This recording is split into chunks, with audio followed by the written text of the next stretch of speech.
여러분 한 주간 동안도 하나님의 은혜 가운데 승리하는 삶을 사셨나요? 아멘. 광야를 많이 헤매신 것 같아요. 얼굴 표정 보니까. 광야니까요. 네. 예. 광야를 많이 헤매다가 우리가 시내산에서 이제 하나님을 만나게 되는데, 자, 하나님을 어떻게 만나야 되며 하나님 우리에게 만남을 통해서 어떤 말씀을 주실까? 오늘 함께 출애굽기 20장 말씀을 통해서 드디어 하나님께서 우리에게 십계명을 주시는 장면을 오늘 성경이 소개하고 있습니다.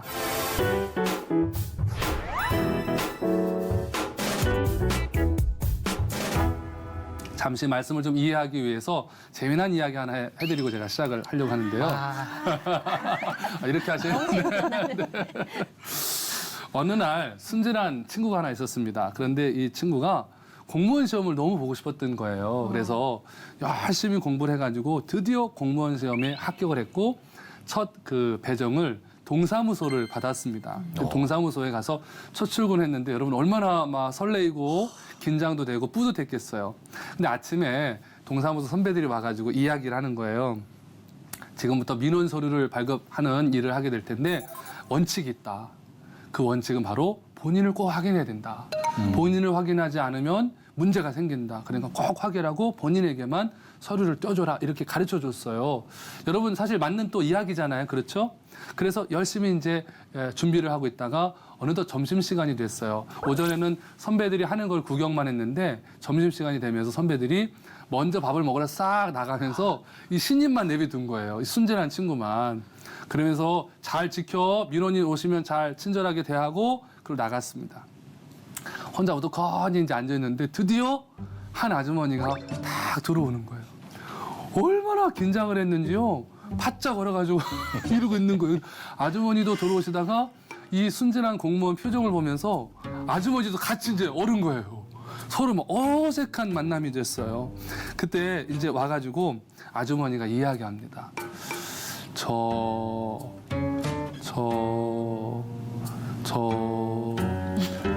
사망 신고하러 왔는데요. 그러니까 이 순진한 공무원이 당황을 하는 거예요. 그러면서 이렇게 얘기했어요. 본인이세요? 자, 여러분 이 이야기 안에서 우리가 하나 느껴볼 게 있는 게 뭐냐면 본인이세요라는 말이에요. 본인이세요라고 하는 말 속에는 그 사람의 이름을 포함하잖아요. 그렇죠? 두 분에게 이름이 있듯이 그 이름을 확인하는 거거든요. 특별히 하나님이 당신의 이름을 이스라엘 백성들에게 가르쳐 주시고 말씀을 하시고 또 이스라엘 백성들에게도 그들의 이름을 가르쳐 주시고 삶을 살아가도록 하시는데 이름은 정체성이죠. 그래서 그 이름이 굉장히 중요한데요. 이 은혜가 시내산에 서 있는 모세와 이스라엘 백성들 가운데 연기와 나팔 소리와 함께 쫙 임재하잖아요. 우리 지난주에 그 말씀을 들었는데요. 하나님이 드디어 나타나셔서 말씀을 하시는데 모세에게 말씀을 하시는데 하나님이 출애굽한 백성들을 이스라엘 백성들에게 시내산에서 율법을 주시게 됩니다. 근데 그 율법 중에서 가장 율법의 기본 율법이 바로 십계명입니다. 그래서 이 십계명을 하나님이 오늘 주시게 되는데 여러분 혹시 영화 쉽게 보셨는지 모르겠습니다만은 산에서 돌판을 받아가지고 이렇게 들고 내려와요. 몇 개 들고 들어올까요? 10개? 12개. 2개야? 제가 지금 든 거 한번 보세요. 그럼 거기다 2개. 2개. 2개 하기로 결정하셨어요? 네, 제가 이렇게 하나 들었고 이렇게 하나 들었잖아요. 2개를 들고 와요. 십계명을 2개를 두 돌판에다가 새겨주시는 거예요, 하나님. 근데 첫 번째 돌판에는 1에서 4계명까지. 두 번째 돌판은 5에서 10계명까지인데 내용이 다르다고 그랬잖아요. 1에서 4계명까지는 하나님과 인간과의 관계에서 생기는 룰을 말씀하시는 거죠. 이걸 다른 말로 해서 대신관계라고 합니다. 그 다음에 두 번째 돌파는 사람과 사람이기 때문에 대인관계입니다. 그래서 오늘은 대신관계의 그 계명들을 배울 것이고요. 다음 주에는 여러분 궁금하시면 또 시청하셔야 됩니다. 다음 주에는 이 5에서 10계명까지 있는 꼭 봐야겠어요. 네. 두 번째 돌판에 대한 말씀을 우리가 나누게 될 것인데요. 오늘 첫 번째 돌판 함께 보겠습니다. 자, 본문 20장 1절로 2절 말씀 두 분 한번 같이 읽어주세요. 하나님이 이 모든 말씀으로 말씀하여 이르시되 나는 너를 애굽 땅 종되었던 집에서 인도하여 낸 내 하나님 여호와니라. 아멘. 자, 십계명의 시작을 지금 이야기하는데 여기서 역사적 배경을 먼저 하나님 말씀하시는 거예요. 십계명을 왜 주게 됐는지, 십계명이 왜 필요한지를 말씀하는 거예요. 여호와께서 시내산에서 이스라엘 백성 전체가 듣는 가운데 이 말씀을 하셨습니다. 여기서 보니까 나는 뭐라고 나와요? 여호와니라라고 말씀을 하고 있어요. 나는 여호와 하나님이다 말씀하시는데 여기는 이건 자기 고백적인 표현이죠. 나는 이러한 사람이야. 우리가 말하듯이 나는 하나님이야. 하나님 말씀을 하시는데요. 여기서 하나님이 지금 말하고 있는 내가 누구인지를 이야기하는 거죠. 그러면서 여기 보면은 내 하나님이라고 하는 자기 헌신적인 구절을 추가하시면서 그들이 누구인지를 상기시키는 거예요. 내가 너희들을 종되었던 곳에서 인도하여 낸 하나님이야. 그러니 지금부터 너희들은 내 말을 들어야 돼, 안 들어야 돼? 들어야 돼. 그렇습니다. 그 얘기를 하시는 거예요. 자, 하나님이 이제 그들에게 말씀하시면서 그들에게 이제 의무 규정, 그것을 하나하나 풀어가십니다. 자, 3절 말씀 우리 소희자매님 한번 읽어주세요. 너는 나 외에는 다른 신들을 내게 두지 말라. 아멘. 자, 여러분 이게 첫 계명이에요. 10가지 중에 첫 계명인데 여호와가 누구이며 누구의 여호와이며 여호와께서 무엇을 행하셨는가가 여기에 다 들어가 있는 거예요. 명제예요. 그러니까 하나님과 우리의 관계에 대해서 모든 명제를 우리 1계명이 담고 있습니다. 여러분 10계명은 대부분 나는 뭐뭐이다라는 표현이 많습니다. 나는 뭐뭐이다. I am이라는 표현이죠. 근데 이 나는 뭐뭐이다라는 말 안에는 너는 뭐뭐 해야 한다라는 의미가 내포가 되는 거예요. 나는 하나님이다. 그러므로 너는 내가 하라는 대로 해야 한다. 근데 왜 하나님 그렇게 해야 되죠? 라고 물었을 때 하나님이 1절에 설명하셔요. 역사적 배경을 이야기하잖아요. 너희들이 종 살았을 때 너희들을 구원해낸 신이 누구다? 나 여호와다. 내가 너희들을 구원해냈으니 너희들이 나의 말을 따라야 되지 않겠느냐. 그럼 당신은 누구십니까? 나는 하나님이다. 여호와다. 이렇게 말씀을 하시는 거예요. 조금 이 앞부분 정리가 되시죠? 네. 자, 그러면서 이 이야기를 하시는데 사실은 이게 왜 중요하냐면요. 이 지역을 우리가 고대 근동 지역이라고 해요. 지금 이스라엘 백성들이 있는 이 이집트, 이스라엘 이쪽을 이야기하는데 이 고대 근동 지역에 신들이 많았어요. 여러분 아시지만 이집트만 해도 신이 굉장히 많잖아요. 신들이 많았는데 대부분 그 신들은 근원이 있어요. 그런데 스스로 계신 하나님, 근원이 스스로 계신 하나님이라고 하는 이 신은 바로 우리 하나님밖에 안 계시다는 거예요. 성경에서 보면 나는 스스로 있는 자다 그런 표현이 있잖아요. 그러나 그 지역에, 그 고대 근동 지역에 어떤 근원을 다 두고 있는 신들이었다. 대부분은. 그러니까 하나님은 뭔가 지금 다른 신들과는 다른 개념으로 좀 설명을 하시는 거예요. 그리고 여기 보면 첫 번째 계명은 나머지 9개의 계명의 기초가 되어집니다. 그래서 1계명이 큰 명제고 나머지 계명은 거기에 따라붙는 듯한 중심 계명이 되어진다는 거죠. 그래서 여기 원문에 보면은 이걸 어떻게 해석을 하면 좋냐면 내 앞에서 너에게 다른 신들이 있게 하지 말라 이겁니다. 히브리어 성경을 직역을 해보면은 근데 여기서 너에게라는 표현을 썼잖아요. 제가 너는 여러분 복수예요, 단수예요? 단수잖아요. 그러니까 우리 각자에게 하나님이 말씀하시는 거예요. 내 앞에서 너에게 다른 신들이 있어서는 안 된다라고 하나님이 말씀을 하는 거죠. 자, 이 얘기는 뭐냐면 예배를 할 때 절대 하나님 외에 다른 신들에게 예배를 해서는 안 된다라는 의미죠. 왜냐하면 다른 신들한테 예배를 한다는 얘기는 다른 신들이 존재한다는 걸 내가 스스로 인정하는 거잖아요. 그런데 여러분 스스로 있었던 신은 하나님밖에 없어요. 그러니까 다른 신들은 신이 아니라는 거예요. 대부분 마귀가 만들어낸 우상이고 또 형태인 것이죠. 그래서 우리는 보통 그러잖아요. 세상의 많은 신들 중에서 여호와 하나님이 으뜸신이신가 보다.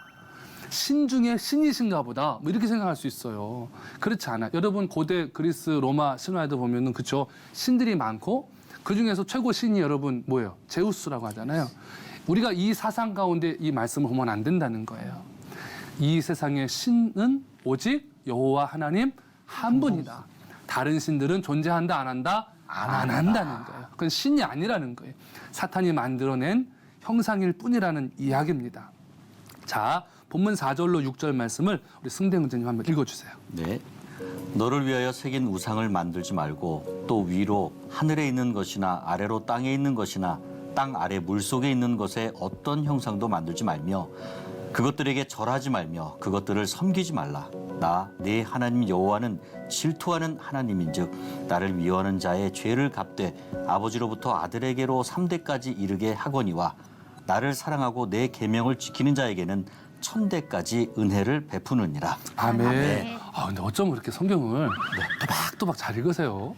긴장해서 읽어야죠. 아니, 너무 진짜 발음을 정확하게 읽으셔서 초등학교 1학년 학생인 줄 알았어요, 제가. 자, 두 번째 계명을 이야기하고 있는데요. 이 계명은 여호와의 모습을 형상화하는 것을 금하는 말씀이 되어집니다. 자, 여러분 1계명이 숭배 대상으로는 오직 하나님 한 분만이어야 한다는 것을 말씀하셨다면 2계명은 어떻게 그분을 숭배해야 되는지를 설명하고 있는 거예요. 여러분 4절에 보면은 새긴 우상이라는 표현이 나오죠. 네. 그 새긴 우상으로 번역된 명사가 히브리어로 페셀이라고 하는 단어인데요. 기본적으로 이것은 돌을 자르다라는 뜻이 있습니다. 신에게 예배드리기 위해서 나무나 돌, 여러 가지 재료로 만든 모양들을 만들지 말라는 거예요. 인위적으로 뭔가를 만들지 말라는 거예요. 왜냐하면 사람들은 하나님이 안 보이니까 자꾸 뭔가 찾잖아요. 하나님 모습을 보여주세요. 그러니까 뭐 이상한 거 갖다 놓고 이게 하나님이야. 여러분 뭐 아시지만 금송아지 만들 때도 보면은 다음에 나오겠지만 그거예요. 뭔가 자르다, 페셀, 돌을 자르듯이 뭔가를 잘라서 하나님을 상징하는 형상들을 만들지 말아라, 그 말씀입니다. 이 계명을 2절 말씀을 좀 의역하면 이렇습니다. 너희 가운데 어느 누구도 여호와께 드리는 예배를 위해서 형상을 가지고 와서는 안 된다는 거예요. 우리가 자꾸 예배 드리다 보면은 그래도 뭐 하나님을 바라보면서 기도해야 되는데 아무것도 없잖아요. 그러니까 뭘 좀 해주세요. 뭐 이렇게 생각을 하고 이야기를 하는 것처럼 그런 거 하지 말아라. 아름다운 조각품을 금하는 것이 아니고 예배의 대상이 될 수 없다. 어떤 조각이든 아무것도 가지고 오지 말아라라고 하는 이야기가 됩니다. 우리는 생각할 때 그래도 하나님을 형상하는 어떤 형상물이 있으면 예배하는데 그걸 바라보면서 더 도움이 되지 않겠느냐 할 수 있지만 오히려 그것이 하나님의 그 위대하심을 낮추는 결과를 가지고 온다는 거예요. 왜냐하면 피조물인 인간이 하나님을 만들었잖아요. 모양을. 그러니까 내가 만든 하나님이잖아요. 그럼 어떻게 돼요? 내가 하나님보다 위로 올라가는 거예요. 우리는 그런 생각하죠. 아니 하나님 그래도 좀 형상을 좀 형상 같은 게 있으면 우리가 바라보면서 하나님을 이해하기가 좀 쉬운데 이렇게 생각하지만 성경의 관점은 그런 거예요. 그러면 그걸 만든 사람이 있잖아요. 누군가 만들 거 아니에요? 그 만든 사람이 그러면 결국은 하나님 만든 게 되죠. 그가 창조주보다 더 위로 가는 거예요. 그래서 우상을 새기지 말라는 표현을 원어 성경은 그렇게 풀어가고 있는 거예요. 여러분 이해 가시죠? 네. 지금 그 말씀입니다. 그래서 신상과 하나님을 혼동하게 만들지 말아라, 그 말씀입니다. 그런데 이것을 잘 지키라는 거예요. 그러면 목사님, 그 십계명을 잘 지키면은 어떻게 되는 거예요? 또 십계명을 잘 못 지키면 어떻게 되는 거예요? 이런 의문점이 있을 수 있어요. 이 하나님의 계명을 불순종하면 수세대에 걸쳐서 그 아픔이 지속될 것이고 이 하나님의 계명을 순종하면 1000대까지 복을 받는다는 거예요. 와, 1000대. 근데 여러분 이 1000이라는 게 그럼 목사님 진짜 1대, 2대, 3대, 4대 해가지고 1000대까지를 하고 1001대부터는 그런 복을 뻗나요? 또 이렇게 또 물어보시는 분이 계실 것 같아서 이 1000이라는 게 어떤 의미가 있냐면 헤아릴 수 없을 만큼 많은 후손이라는 뜻이 있어요. 그러니까 딱 1000을 의미하는 게 아니라 상징 숫자인 거예요. 그러니까 두 분이 이 십계명을 잘 지키시면 헤아릴 수 없는 후손들이 뭘 받아요? 복을 받는 거예요. 근데 만약에 하나님 이 말씀을 못 지키면 아까 읽으신 대로 한 3대, 4대까지는 저주가 간다는 얘기죠. 어떻게 지키실 의향이 있으십니까? 아유, 지켜야죠. 지켜야죠. 무서워. 그런 기들만큼. 후손들아 고맙게 생각해. 근데 여기서 제가 궁금한 게 하나 생기더라고요. 성경 보면서 뭐냐면 성경에서 한 세대는 과연 여기서 지금 여러 세대를 얘기하잖아요.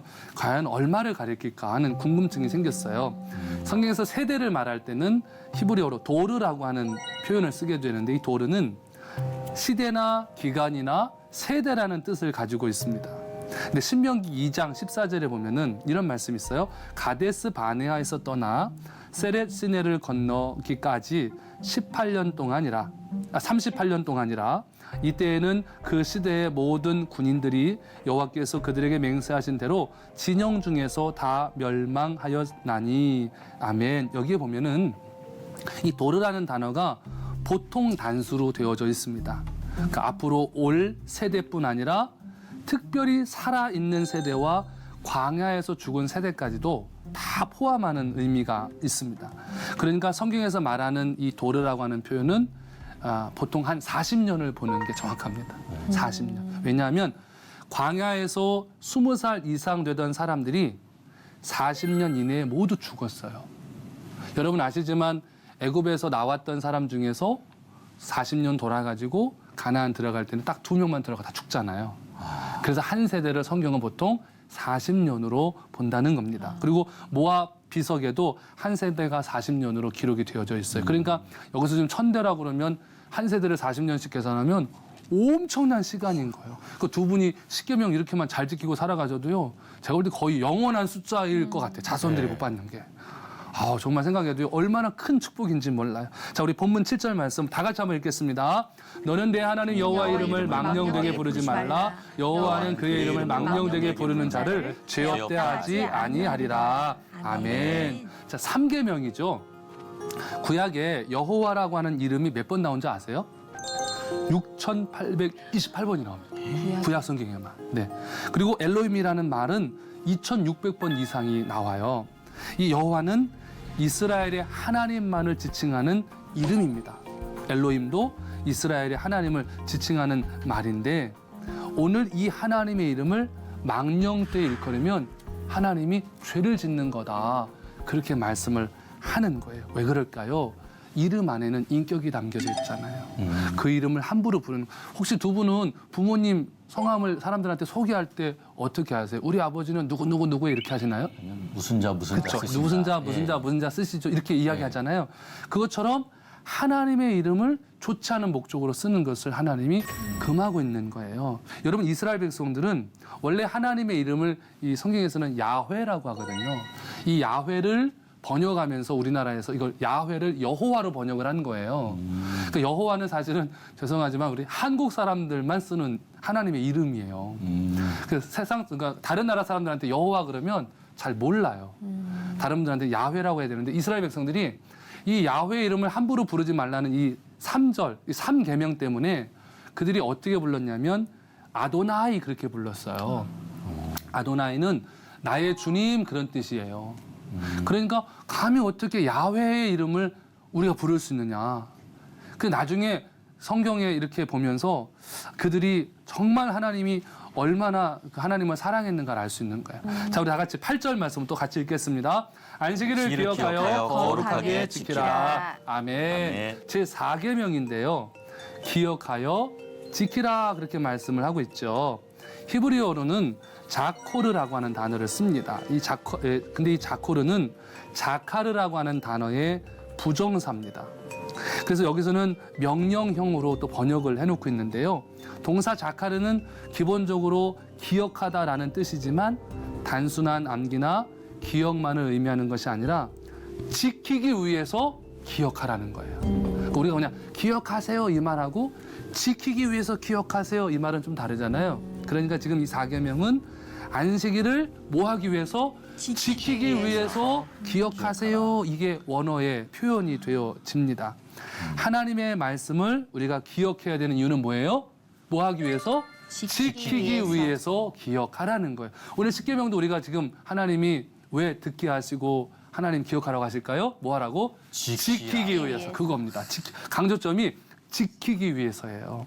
자, 본문 10절 우리 승대 형제님 한번 읽어주세요. 네. 일곱째 날은 내 하나님 여호와의 안식일인즉 너나 네 아들이나 네 딸이나 네 남종이나 네 여종이나 네 가축이나 네 문 안에 머무는 객이라도 아무 일도 하지 말라. 아멘. 아멘. 자, 여기 보면 여호와의 안식일을 지키라고 하는데 이 히브리어 원문에 보면은 샤바트 라도나이라고 기록을 하고 있습니다. 이 샤바트는 쉬다, 중단하다는 뜻이 있어요. 정상적인 일상생활을 잠깐 쉬고 멈추고 하루 동안 하나님을 집중하라, 이 말이 되는데요. 이 라도나이라고 하는 말이 여호와의 혹은 여호와를 위한 이런 뜻이 있어요.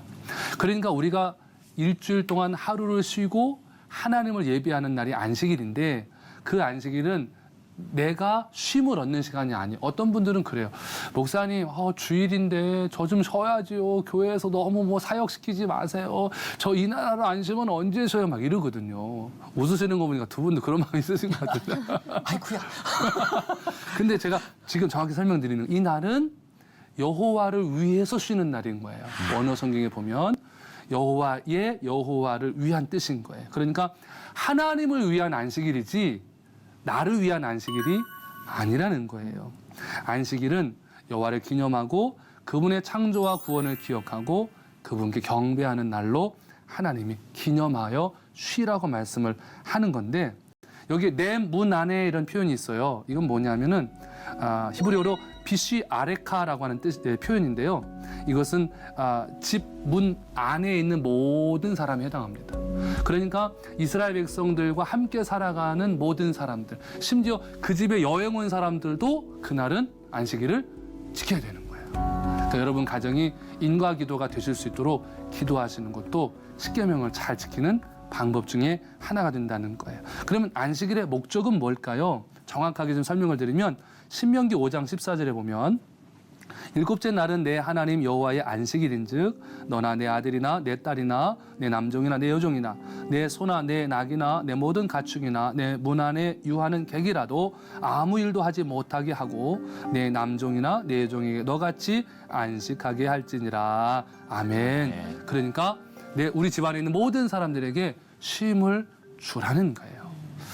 혹시 내가 사업을 한다면 내 직원들도 안식일 날은 하나님을 예배할 수 있도록 시간을 줘라, 그런 말씀입니다. 또 레위기 23장 3절에 보면 엿새 동안은 일할 것이요 일곱째 날은 쉴 안식일이니 성회의 날이라. 너희는 아무 일도 하지 말라. 이는 너희가 거주하는 각처에서 지킬 여호와의 안식일이니라. 아멘. 뭐예요? 백성들이 성회로 모일 수 있도록 기회를 주라는 거예요. 그러니까 안식일은 뭐예요? 다 모여서 하나님 앞에 예배해야 한다, 그 말입니다. 그럼 여기서 우리가 생각을 할 거예요. 두 분 아마 그런 고민. 목사님, 원래 구약에서 안식일이 무슨 요일인 줄 아세요? 토요일이에요. 그렇죠. 우리는 지금 주일을 지키잖아요. 네. 왜 그럴까요? 궁금하지 않으세요? 궁금해요. 네. 궁금하시면 제가 답을 드려야죠. 네. 로마서 4장 25절에 보면 이런 말씀이 있어요. 예수는 우리가 범죄한 것 때문에 내줌이 되고 또한 우리를 의롭다 하시기 위하여 살아나셨느니라. 아멘. 네. 신약교회는, 지금 우리 신약교회 삶을 살아가잖아요. 신약교회는 이 말씀을 근거로 우리의 안식일은 예수 그리스도의 부활하신 날로 보는 거예요. 그날 우리가 새로워졌잖아요, 주님 때문에. 그래서 매주 첫날을 기념하는 거예요. 예수님이 부활을 무슨 요일에 하셨어요? 주일에 하셨잖아요.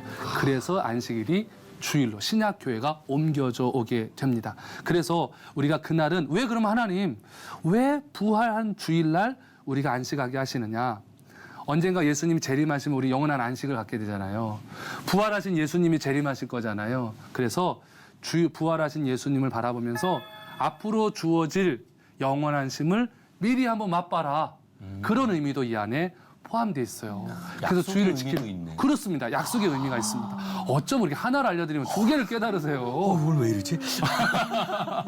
그래서 이 날이 마지막 날이 아니고, 여러분 달리기 보면 주일이 맨 앞에 와 있잖아요. 네. 그 하루의 시작이 주님과 함께 영원한 시대를 살아가는 거예요. 여러분, 그래서 계명을 지키는 것은 우리들에게 복이 되어지고 또 이 계명을 지킨다는 것은 복 받는 비결을 하나님이 가르쳐 주시는 거예요. 자, 여러분 이제 오늘 1계명에서부터 4계명까지 대신 관계에 대해서 배웠습니다. 꼭 기억하시고 이 말씀을 잘 지켜 행하시고 아마 이번 주일 또 아마 새로운 의미이실 것 같아요. 그렇구나. 안식일은 이런 의미가 있고 하나님을 이렇게 만나야 되는 거구나 하는 느낌이 있으실 거예요. 그 말씀을 잘 붙잡으시고 이 한 주간 동안도 믿음 안에서 승리하시고 우리 다음 주에 더 기쁜 모습으로 여러분 만나 뵙기를 소망합니다. 한 주간 동안도 은혜 안에서 승리하세요. 감사합니다.